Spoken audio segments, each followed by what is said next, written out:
দুর্যোগপূর্ণ আবহাওয়া ও বন্যা পরিস্থিতির মারাত্মক অবনতির কারণে চট্টগ্রাম শিক্ষা বোর্ডের 5 জেলায় শনিবারের এইচএসসি পরীক্ষা স্থগিত করা হয়েছে। মাধ্যমিক ও উচ্চ মাধ্যমিক শিক্ষা বোর্ডের সমন্বয় কমিটির এক জরুরি বিজ্ঞপ্তিতে শুক্রবার এই তথ্য জানানো হয়।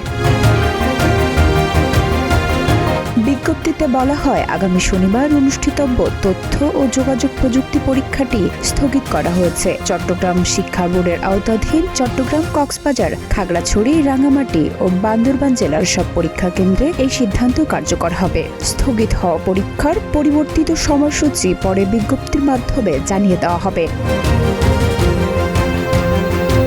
বিদ্যুৎ বিভ্রাটের কারণে অনেক এলাকায় অনলাইনে তথ্য পৌঁছানো কঠিন হতে পারে বিবেচনায় নিয়ে বোর্ড সংশ্লিষ্ট সব পরীক্ষা কেন্দ্রের ভারপ্রাপ্ত কর্মকর্তাদের মাইকিংয়ের মাধ্যমে পরীক্ষার্থী ও অভিভাবকদের বিষয়টি জানিয়ে দেওয়ার বিশেষ নির্দেশনা দিয়েছে।